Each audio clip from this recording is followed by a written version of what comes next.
My name is Caleb James Whitford, and 3 days ago, I inherited a ranch that's supposed to be worth $3 million. Today, I walked into the horse stables at dawn, expecting the familiar smell of hay and cedar oil that had greeted me every morning since I was old enough to walk. Instead, my lungs filled with the acrid stench of smoke. My boots echoed against the wooden floor as I moved deeper into the darkness, guided only by shafts of early sunlight streaming through gaps in the barn walls.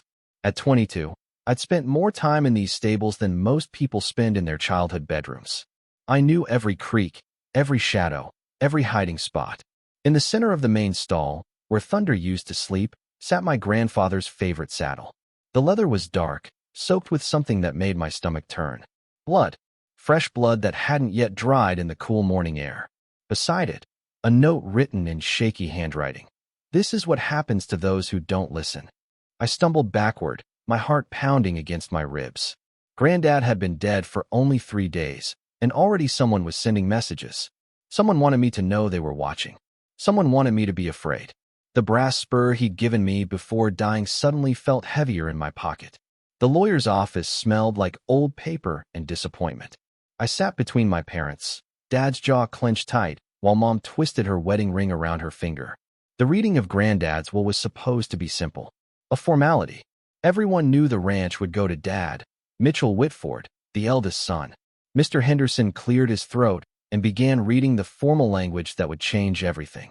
To my beloved grandson, Caleb James Whitford, I leave the entirety of Whitford Ranch, including all land, buildings, livestock, equipment, and every contract attached to said property.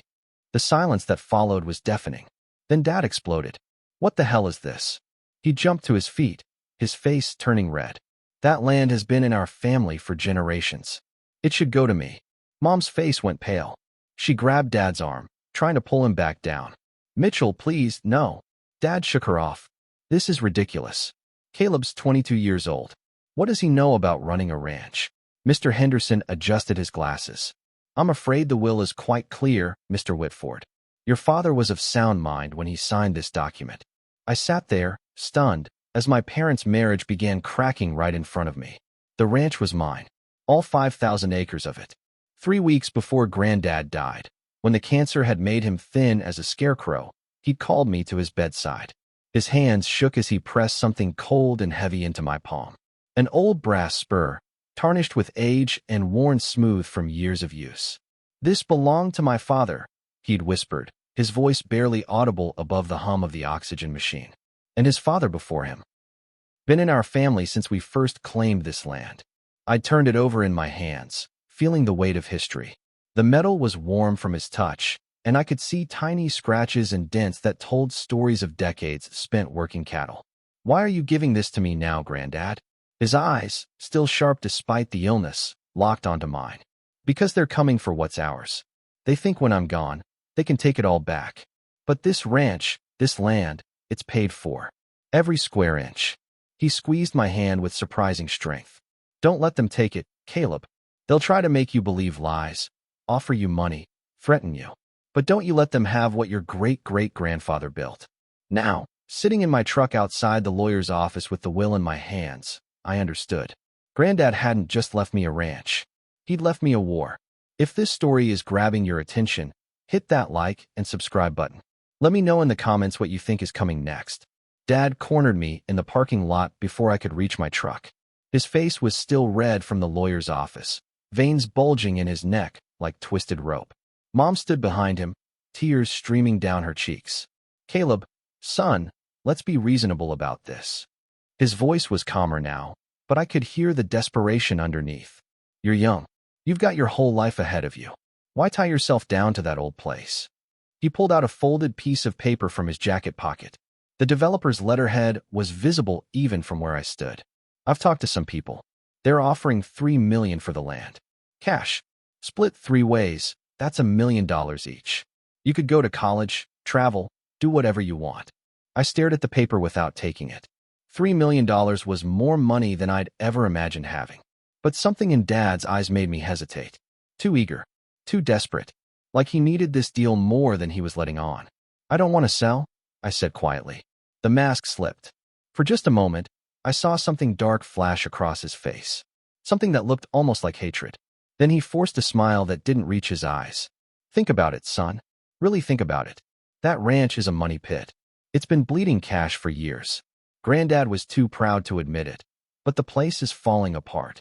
My first week as the new owner of Whitford Ranch should have been exciting. Instead, it felt like walking through a minefield. The ranch hands, men who'd worked for Granddad for decades, watched me with suspicious eyes. Whispers followed me wherever I went. Boys too green. I heard Jake muttering to Pete near the feed shed. Jake had been with us for 15 years and had taught me to rope cattle when I was barely tall enough to hold a lasso. Wouldn't know a sick calf from a healthy one. Heard his daddy's looking to sell the place. Pete replied, spitting tobacco juice into the dirt. Shame to see old Whitford's legacy end up in some developer's hands. I was checking the fence line near the north pasture when I saw my uncle, Roger, talking quietly with 3 of the ranch hands. They stood in a tight circle near the equipment shed, their voices too low to hear. When Roger saw me watching, he quickly stuffed something back into his jacket pocket. The men scattered, avoiding my eyes as they walked past. But I caught a glimpse of what Roger had been holding. Envelopes. White envelopes that looked suspiciously like they contained cash. That evening, I confronted Jake directly. His weathered face flushed red, and he couldn't meet my eyes. They're paying you to make me look bad, Jake? I don't know what you're talking about, Caleb, he mumbled, but his voice lacked conviction. Someone was buying my own ranch hands out from under me. The state inspectors arrived on a Tuesday morning without warning. 3 men in identical suits carrying clipboards and wearing expressions like they'd smelled something rotten. They flashed their badges at me like weapons and started picking apart everything Granddad had built over 5 decades.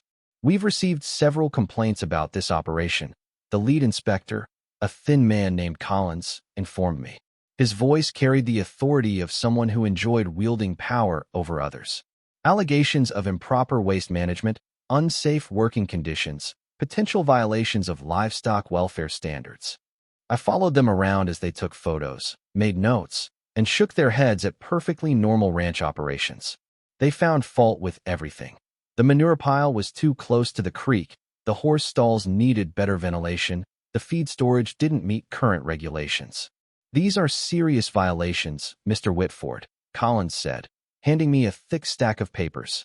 The government seal at the top made it official. You have 30 days to bring everything up to code, or we'll be forced to shut down your operation. The estimated cost of the required improvements was staggering, nearly $500,000. Money I didn't have and couldn't get without selling the ranch. After they left, I called other ranchers in the county. None of them had been inspected recently. Most couldn't remember the last time state inspectors had been in the area. Someone had specifically targeted my ranch. I found the broken plaque Thursday morning, smashed to pieces near the main gate. It had been a simple wooden sign that read, Whitford Ranch, EST 1923, First Cattle Auction, 1924. Granddad had been proud of that plaque. He'd carved it himself when he was just starting out, marking the first successful cattle sale that had saved the ranch from bankruptcy during the Great Depression. Now it lay in splinters, the wood split and gouged as if someone had attacked it with an axe. But this wasn't random vandalism. This was personal, deliberate. A single nail had been driven through one of the larger pieces, pinning a folded piece of paper to the wood. My hands shook as I pulled it free and read the message written in block letters. Sunday. Just one word. But somehow, it felt like a death sentence. I gathered up the pieces of the plaque, trying to fit them back together like a jigsaw puzzle. Some parts were missing, probably blown away by the wind or carried off by whatever animal had been drawn to investigate.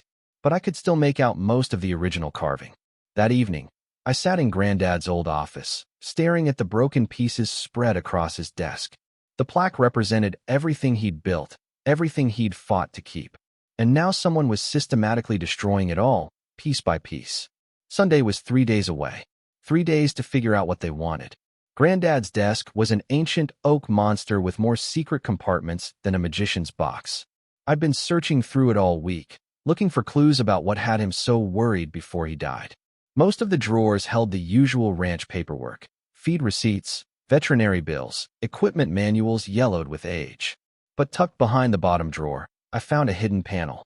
My fingers traced along the wood until I felt a small button. When I pressed it, the panel slid aside with a soft click. Inside was a sealed envelope with my name written in Granddad's shaky handwriting. The paper was thick and expensive, the kind he only used for important occasions. My heart pounded as I tore it open. "Caleb," it began, "if you're reading this letter, then I'm gone and they've come for what's mine. I hoped I could settle this before I died, but the cancer moved too fast. Now it's up to you." I sank into his chair, my legs suddenly weak. "Trust no one in this fight. Not your parents, not your uncle, not even the ranch hands who've worked here for years. Money corrupts everyone eventually. The only person you can count on is yourself." The letter continued for 2 pages, but the last paragraph made my blood run cold. "They think they know where I hid the evidence, but they're wrong. Find it before they do, boy.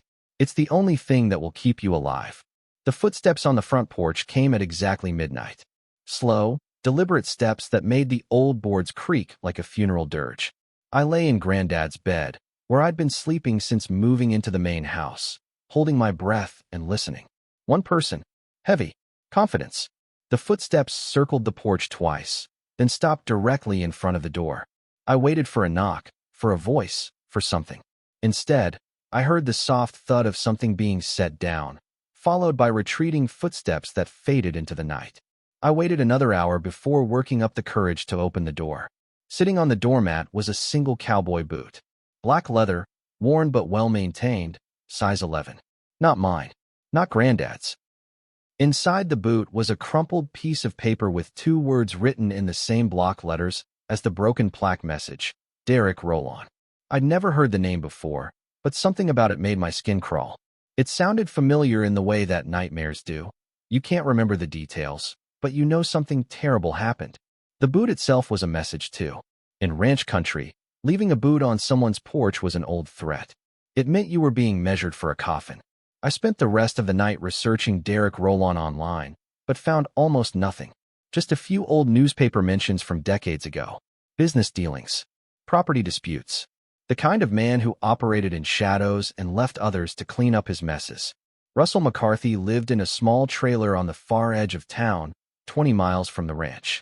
He'd been Granddad's foreman for over 30 years before retiring 5 years ago with a bad back and arthritis in both hands. If anyone knew the ranch's secrets, it would be him. I found him sitting on his porch, drinking coffee from a chipped mug and watching the sunrise. He looked older than I remembered, more fragile, like the years had finally caught up to him. "Caleb," he said without looking at me. "Figured you'd come around eventually. I need to know about Derrick Rowlan." Russell's coffee mug froze halfway to his lips. For a long moment, he didn't move. Then he set the mug down and looked at me with eyes full of regret. "Your grandfather never wanted you to know about that," he said quietly. "Hoped he could take it to the grave. Well, he's in the grave, and Derrick's still breathing down my neck." Russell sighed deeply, the sound of a man carrying 50 years of secrets. "Your great-great-grandfather didn't build that ranch with his own money, son. When he first came to Texas in 1923, he was broke as dirt. Derrick Rowlan's grandfather fronted him the cash to buy the land, build the house, stock it with cattle." My heart sank. It was a loan. More than that, it was a partnership. The Rowlans owned half of everything. But over the years, your family bought them out. Every month for 50 years, your grandfather made payments. Russell invited me inside his trailer, which smelled like instant coffee and old cigarettes. The walls were covered with pictures from his years working the ranch, cattle drives, branding season, Granddad as a young man with a wide smile and clear eyes. "Your grandfather was tired," Russell continued, settling into a worn recliner that had seen better decades. "Tired of paying for land that should have been free and cleared decades ago. He'd done the math 100 times. With interest and penalties, he paid Derrick's family back 10 times over." I leaned forward in the folding chair he'd offered me. "So he just stopped?" "He did more than that." Russell's voice dropped to a whisper. 3 months before he died, he told Derrick the land was finally free. Said he'd paid his debt to society and then some. Told him to find another cash cow. My stomach twisted into knots. How did Derrick take it? About as well as you'd expect from a man who'd been collecting easy money for 50 years. Russell stood up and walked to the window, looking out at the empty fields beyond his trailer. "Derrick's not just some loan shark, Caleb. He's connected. Politicians, judges, law enforcement. Half the county owes him favors. The state inspectors suddenly made perfect sense. The complaints about the ranch. Even my own father's eagerness to sell. Is that why Dad wants me to take the developer's money? Russell turned back to me, his face grim. Your father made a deal with Derrick years ago. Promised him that when your grandfather died, the ranch would be sold and Derrick would get his cut. Axel Granger arrived at the ranch that night like a storm cloud given human form. I was in the barn checking on the horses when I heard his truck rumble up the gravel drive. A diesel engine that sounded like it was barely holding together. Through the barn door, I watched a massive man unfold himself from the cab. He had to be at least 6'6" and built like a concrete wall. His arms were covered in tattoos that looked like they'd been done in prison, and he carried a crowbar like it was a walking stick. Everything about him screamed danger. Caleb Whitford, he called out, his voice carrying across the ranch yard. We need to have a conversation. I stayed in the shadows of the barn, hoping he hadn't seen me yet. But Axel wasn't the type to be deterred by hiding. I know you're in there, boy. I saw the light go out when I pulled up. Now you can make this easy on both of us and come on out, or I can come in there and get you. Your choice. My hands shook as I looked around for anything I could use as a weapon. The barn held plenty of tools, but nothing that would be effective against a man twice my size carrying a crowbar. Derrick Rowlan sends his regards, Axel continued, walking slowly toward the barn. To tell you there are two ways this can go. You can pay what your family owes, or you can disappear. Me? I'm hoping you pick the second option. Desperation makes you creative. As Axel stepped through the barn doorway, a crowbar raised, I grabbed the nearest thing I could find, a pitchfork hanging on the wall. But instead of trying to fight him with it, I used the handle to knock over a tall stack of hay bales. The bales tumbled like dominoes, each one weighing about 60 pounds. Axel tried to dodge, but there were too many coming too fast. They knocked him off balance, and he went down hard, the crowbar skittering across the barn floor. I didn't waste time watching him fall. I grabbed a hot branding iron from the wall, one we'd been using to mark cattle earlier that day, and while Axel struggled under the hay bales, I pressed it against his shoulder. His scream echoed through the barn as the smell of burning flesh filled the air. The iron left a perfect W branded into his skin, the Whitford ranch mark. Tell Derrick, I panted, backing toward the barn door, that this land has already been branded. It belongs to me now. Axel's face twisted with rage and pain, but he was still pinned under the hay. I ran to my truck and drove off into the night, my hands shaking so badly I could barely grip the steering wheel. I'd hurt a man, branded him like livestock. But somehow, I didn't feel guilty. I felt alive. Behind me, Axel's curses faded into the darkness, but I knew he'd be back. Next time, he'd be ready for me. I couldn't go back to the main house, not with Axel potentially still on the property. Instead, I drove to the old tack room, a small building near the horse pasture where Granddad kept saddles, bridles, and other equipment. It had thick walls and only one entrance, making it easier to defend. As I settled in for the night, using saddle blankets as bedding, I noticed something odd about one of the walls. The wooden boards didn't line up quite right, like they'd been removed and replaced. I ran my hands along the wood, feeling for loose spots. One board wiggled under pressure. Then another.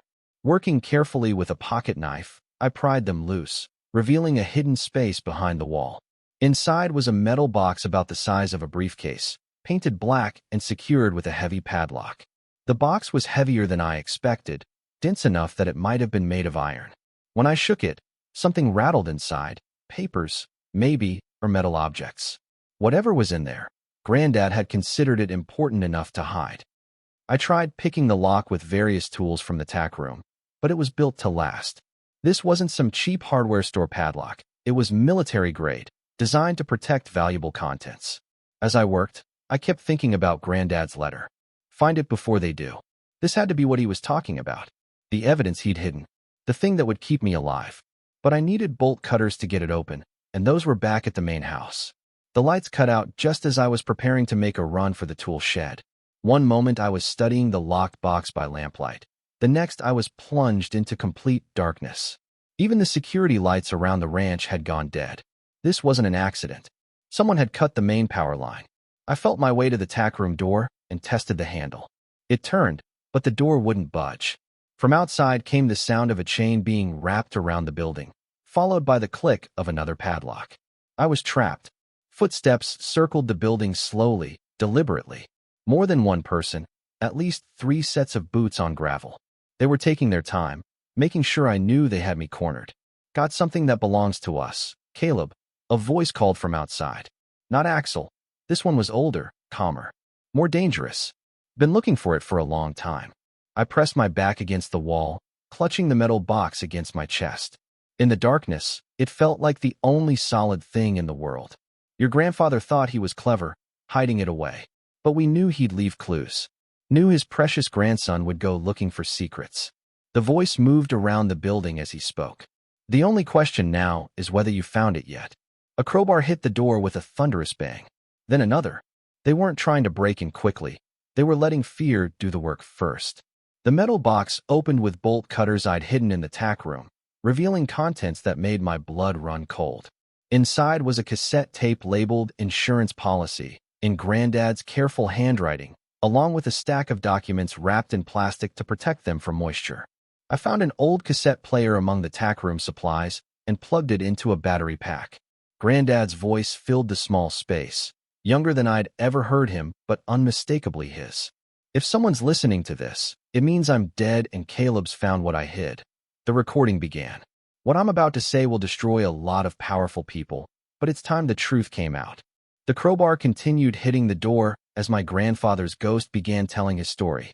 For 50 years, I kept detailed records of every dollar Derrick Rowlan laundered through Whitford Ranch. Drug money mostly. Sometimes arms dealing or human trafficking. He'd bring me dirty cash. I'd write him receipts for fake cattle sales, and he'd walk away with clean money minus my cut. My legs gave out. I sank to the floor, still clutching the cassette player. I told myself I was protecting the ranch, keeping the family legacy alive. But I was just a criminal in a cowboy hat. Every improvement to this place, every piece of equipment, every head of cattle, it was all bought with blood money. The door began splintering under the repeated impacts of the crowbar. It's all documented in the ledger, every transaction for 5 decades. Use it wisely, boy. The ledger was a masterpiece of criminal record-keeping. Page after page of meticulous entries in Granddad's handwriting, dating back to 1973. Each entry listed dates, amounts, and the source of the money being laundered. Drug operations in Houston. Gun running along the Mexican border. Even some entries marked simply as wet work, which I realized meant assassination contracts. But it wasn't just a record of Derrick's crimes. The ledger also contained names of everyone who'd helped cover them up over the years. Judges who'd dismissed charges. Police chiefs who'd looked the other way. County commissioners who'd approved suspiciously profitable development deals. Some of the names shocked me. Judge Williams, who'd handled Granddad's will, was listed as receiving monthly payments for decades. Sheriff Morrison, who'd been a family friend since I was a child, had taken money to ignore certain investigations. Even the state inspector who'd tried to shut down the ranch was in Derrick's pocket. The corruption went deeper than I'd ever imagined. An entire network of officials working together to keep Derrick's operation running smoothly. And my grandfather had been right at the center of it, documenting everything like a careful accountant recording profits and losses. The most recent entries showed the payments stopping 3 months ago, just as Russell had said. But the final entry was different. Instead of a dollar amount, Granddad had written, "No more. The debt is paid. Let them come." The door finally splintered open behind me. I barely had time to stuff the ledger back into the metal box before 3 men burst through the broken door. In the beam of their flashlights, I recognized Axel, his shoulder wrapped in bandages where I'd branded him. The other 2 were strangers, but they moved like professionals. Well, said the older man who'd been talking through the door. He was thin, well-dressed, with silver hair and cold eyes. Even in the darkness of the tack room, he commanded respect. This had to be Derrick Rowlan, the famous Caleb Whitford. "You look just like your grandfather did at your age." I clutched the metal box tighter. "What do you want?" Derrick smiled, but there was no warmth in it. "I think you know exactly what I want. Your grandfather stole something from me when he died. Something that belongs to my organization. The ranch was paid for fair and square." "Oh, I'm not talking about the ranch anymore, son. I'm talking about 50 years of detailed records that could put me and my associates in federal prison for the rest of our lives." His voice hardened. records that should have been destroyed decades ago. Axel stepped forward, reaching for the box, but Derrick held up a hand to stop him. The thing is, Caleb, I admired your grandfather. He was a businessman. Practical. He understood that sometimes you have to make difficult choices to protect what matters most. Derrick pulled something from his jacket pocket. A single bullet, gleaming in the flashlight beam. Consider this your final notice. Sunday. He dropped the bullet at my feet, then turned and walked out with his men, leaving me alone in the destroyed tack room. I found my mother in the kitchen the next morning, sitting at the table with a cup of coffee and a bottle of wine, even though it wasn't yet noon. Her hands shook as she lifted the cup to her lips, and her eyes were red from crying. Mom, I said softly, not wanting to startle her. We need to talk. She looked up at me with the expression of someone who'd been expecting bad news for a long time. You found it, didn't you? Your grandfather's records. The admission hit me like a physical blow. You knew? I've known for years. Her voice was barely a whisper. Your father tried to keep it from me. But you can't live with someone for 25 years and not notice when they're terrified. The late-night phone calls. The men who'd show up at the house when they thought I was asleep. She poured wine into her coffee, a mixture that made my stomach turn. Your grandfather made enemies, Caleb. Dangerous enemies. And now you're their heir. Not just to the ranch, but to all the debts that come with it. I sat down across from her. Why didn't anyone tell me? Because we hoped it would die with him. Tears streamed down her cheeks. We thought if you took the developer's money and walked away, Derrick would let sleeping dogs lie. But you're too much like your grandfather. Too stubborn to quit, even when quitting would save your life. The wine glass trembled in her hands as she raised it to her lips, and I realized my mother had been drinking herself to death, one day at a time, trying to forget what my family had become. I followed Dad's truck from a distance, staying far enough back that he wouldn't notice me in his rearview mirror. He drove to the old grain elevator on the outskirts of town, a building that had been abandoned for years after the agricultural cooperative went bankrupt. From my hiding spot behind a rusted harvester, I watched Dad get out of his truck and walk toward a black sedan parked in the shadow of the grain elevator. Derrick Rowlan stepped out of the sedan, looking every inch the successful businessman in his expensive suit and polished shoes. They talked for about 10 minutes. Their voices too low for me to hear over the wind. But their body language told the whole story. Dad was nervous, gesturing frantically with his hands. Derrick was calm, composed, occasionally nodding or shaking his head. Then Dad pulled out a manila folder and handed it to Derrick. Even from a distance, I could see papers inside. Maps, maybe. Legal documents. Derrick examined the contents, then reached into his jacket and pulled out an envelope. Money. My own father was selling me out, literally putting a price on my head. As they shook hands to seal their deal, I heard Derrick's voice carry across the empty field. Just make sure the boy's off the property by Sunday. After that, it's not my problem what happens to him. Dad nodded eagerly. He'll take the developer's money. I guarantee it. But as they walked back to their vehicles, I saw something else. Dad's hands were shaking almost as badly as Mom's had been. Whatever deal he'd made, he wasn't happy about it. The smoke was visible from 5 miles away, a black column rising into the afternoon sky like a funeral pyre. I pushed my truck harder than I'd ever driven, taking the gravel road to the ranch at dangerous speeds, knowing I was already too late to stop whatever was happening. The north barn was completely engulfed in flames by the time I arrived. The building where we stored winter hay, equipment, and some of the older farming implements Granddad had collected over the years. 50 years of ranch history turning to ash and smoke. The fire department was already there, but they were focused on preventing the fire from spreading to the other buildings rather than trying to save the barn itself. Too much dry hay, too much old wood. It was a total loss. It started about an hour ago. Chief Martinez told me as we watched the firefighters work. Electrical fire, looks like. Old wiring finally gave out. But I knew better. This was no accident. On a fence post near the burning barn, someone had nailed a piece of paper. When the fire chief wasn't looking, I walked over and pulled it down. Another message in those familiar block letters. Last warning. 2 more days until Sunday. 2 more days until whatever deadline Derrick had set would arrive. And now he was demonstrating exactly what he was capable of. If he could burn down a barn in broad daylight without consequences, what would stop him from burning down the house with me in it? As I watched decades of ranch history disappear into smoke, I realized this was never going to end with negotiation. That night, I worked by lamplight in what remained of the tack room, making copies of every page in Granddad's ledger. The old photocopier in the ranch office was too risky, too visible, too loud. Instead, I used the camera on my phone to photograph each page, then transferred the images to 3 different flash drives. The process took hours. 50 years of criminal records, hundreds of transactions, dozens of names. Each page represented another nail in Derrick's coffin, another piece of evidence that could bring down his entire operation, but only if I could survive long enough to use it. The problem was figuring out who the right people were. According to the ledger, half the law enforcement officials in the county were on Derrick's payroll. Judges, prosecutors, even some FBI agents had entries showing regular payments over the years. But there had to be someone clean, someone Derrick hadn't been able to buy or intimidate. I just had to find them and get the evidence to them before Sunday arrived. I hid 1 flash drive in the tack room, taped another under the seat of my truck, and kept the third in my pocket. Insurance against insurance. Even if Derrick managed to find 2 of them, the third would survive. As I worked, I thought about Granddad's final message on the cassette tape. He'd called the ledger his insurance policy, but insurance only works if you're alive to collect on it.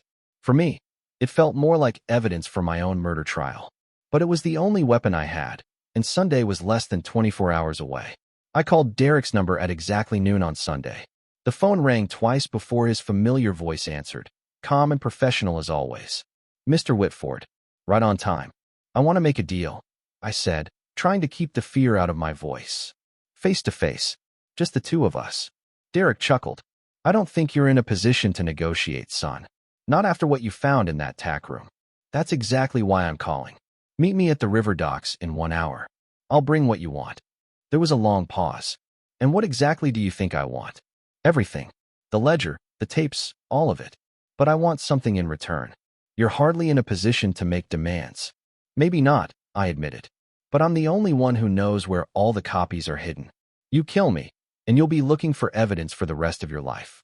There's a lot of places to hide things on a 5,000-acre ranch." Another pause, longer this time. I could almost hear him thinking, weighing his options. 1 hour, he finally said. "River docks. You bring everything, and I mean everything. Try to be clever, and you'll end up like that barn." The line went dead. I sat in my truck for a moment, hands shaking as I stared at the phone. In 60 minutes, I would either walk away free or end up at the bottom of the river. But at least it will be over. I drove to the docks with the metal box on the passenger seat, feeling like I was delivering my own coffin.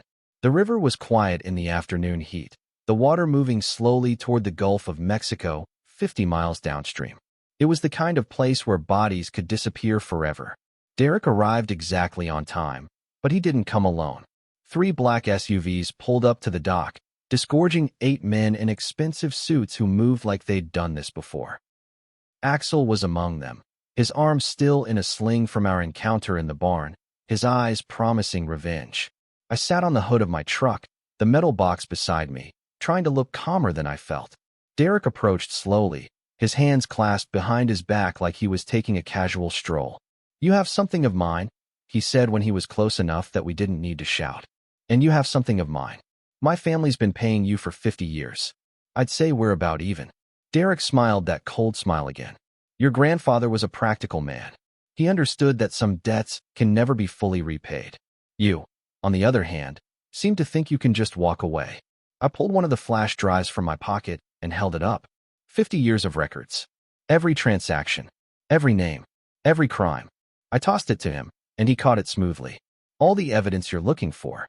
He examined the flash drive, turning it over in his hands. "And the originals?" "Burned with the barn, along with the cassette tapes and anything else that could connect you to my grandfather's operation." The lie came easily, probably because I wanted it to be true. Derrick plugged the flash drive into a tablet one of his men handed him. For several minutes, he scrolled through the files, his expression unreadable. Finally, he looked back at me. "This appears to be complete. But how do I know there aren't other copies?" "You don't. But the ranch stays mine. That's the deal." Derrick stepped close enough that I could smell his expensive cologne and see the gray flecks in his eyes. When he spoke, his voice was barely above a whisper, but every word carried the weight of absolute certainty. You remind me of your grandfather when he was young. Stubborn, dangerous, convinced he could outsmart everyone around him. His hand moved to his jacket, and I tensed, expecting him to pull out a gun. Instead, he withdrew a business card. He learned eventually that some fights aren't worth winning. I took the card without looking at it. So we have a deal? We have an understanding. Derrick turned to walk back toward his vehicles, then stopped. The ranch is yours, Caleb. But remember, land is just dirt and grass. It's the people on it that make it valuable. Your grandfather knew that. He knew when to fight and when to walk away. His men climbed back into their SUVs, and within minutes, the docks were empty except for me and my truck. I sat there for a long time, watching the river flow past and thinking about what had just happened. I'd won. The ranch was safe, at least for now. But I knew this wasn't really over. Men like Derrick Rowlan didn't just disappear because of one conversation. They waited. They planned. They found new angles of attack. As I drove home, I thought about Granddad's final words on that cassette tape. Use it wisely. I'd used his evidence to buy myself time, but time was all I'd gained. The ranch would never be just land again. It would always be a battlefield, and I would always be a soldier. But for today, that was enough. I'd kept my family's legacy alive, and I'd learned the price that came with it. Some victories cost more than defeats, but they're still worth fighting for. The sun was setting as I pulled into the ranch yard, painting everything in shades of gold and red. Tomorrow would bring new challenges, new threats, new battles to fight. But tonight, Whitford Ranch was still mine. And sometimes, that's all the victory you can ask for. That's the end of Caleb's incredible journey. What did you think of this wild ride? Did you see the twists coming, or were you surprised by the family secrets? Drop your thoughts in the comments below. Hit that like and subscribe button if you enjoyed the story, and share it with anyone who loves a good thriller. Your support means everything and helps me bring you more stories like this one.